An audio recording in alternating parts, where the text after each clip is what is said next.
Assalamualaikum warahmatullahi wabarakatuh. Perkenalkan, nama saya Ahmad Sian. Di sini saya akan mempresentasikan konsep keamanan sistem informasi menurut G.J. Simon. Keamanan informasi adalah bagaimana kita dapat mencegah penipuan, cheating, atau paling tidak mendeteksi adanya penipuan di sebuah sistem yang berbasis informasi, di mana informasinya sendiri tidak memiliki arti basic. Selain itu, keamanan sistem informasi bisa diartikan sebagai kebijakan, prosedur, dan pengukuran teknis yang digunakan untuk mencegah akses yang tidak sah, perubahan program, pencurian, atau kerusakan fisik terhadap sistem informasi. 1. Pencurian data. Jika informasi yang terdapat dalam database dapat diakses oleh orang yang tidak berwenang, maka hasilnya dapat kehilangan informasi atau uang. 2. Penggunaan sistem secara ilegal. Orang yang tidak berhak mengakses informasi pada suatu sistem yang bukan menjadi haknya dapat mengakses sistem tersebut.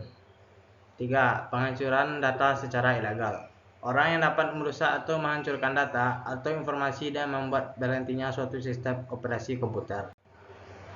Ancaman pasif mencakup 1. Kegagalan sistem. Kegagalan sistem atau kegagalan software dan hardware dapat menyebabkan data tidak konsisten. Transaksi tidak berjalan dengan lancar sehingga data menjadi tidak lengkap atau bahkan data menjadi rusak. 2. Kesalahan manusia. Kesalahan pengoperasian sistem yang dilakukan oleh manusia dapat mengancam integritas sistem dan data. 3. Bencana alam. Bencana alam seperti gempa bumi, hujan yang dapat mengancam sistem informasi. Kelemahan dalam keamanan sistem informasi adalah cacat atau kelemahan dari suatu sistem yang mungkin timbul pada saat mendesain, menetapkan prosedur, mengimplementasikan, maupun kelemahan atas sistem kontrol yang ada sehingga memicu tindakan pelanggaran oleh pelaku yang mencoba menyusup terhadap sistem tersebut. Sasaran utama dalam keamanan sistem informasi. Suatu perusahaan memiliki sederetan tujuan dengan diadakannya sistem informasi yang berbasis komputer di dalam perusahaan. Keamanan informasi dimaksudkan untuk mencapai 3 sasaran utama, yaitu 1. Kerahasiaan, 2. Ketersediaan, 3. Integritas. Klasifikasi metode penyerangan dalam keamanan sistem informasi. Pada dasarnya, satu sistem yang amankan mencoba melindungi data di dalamnya. Beberapa kemungkinan serangan yang dapat dilakukan antara lain. 1. Intrusion. Pada metode ini, seorang penyerang dapat menggunakan sistem komputer yang dimiliki orang lain.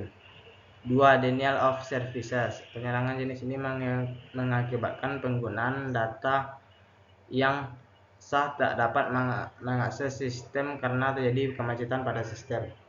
Contoh dari metode penyerangan ini adalah distribute denial of service. Pengamanan keamanan sistem informasi. Ada banyak cara mengamankan data atau informasi pada sebuah sistem. Pada umumnya, pengamanan data dapat dikategorikan menjadi 2 jenis, yaitu pencegahan preventif dan pengobatan recovery. Memantau serangan pada sistem pemantau monitoring sistem digunakan untuk mengetahui adanya penyusup yang masuk dalam sistem atau adanya serangan attack dari hacker. Sistem ini biasa disebut intruder detection system.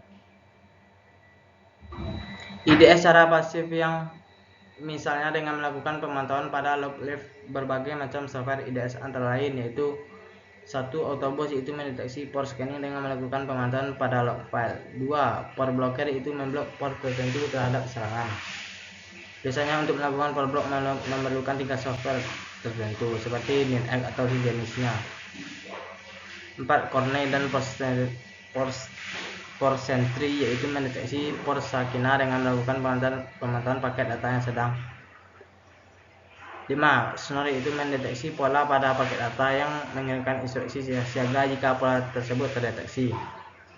Disimpan dalam rekas yang disebut library yang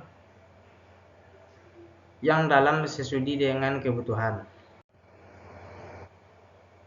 Metode enkripsi. Ada beberapa metode enkripsi. A. DES, Data Encryption Standard. B.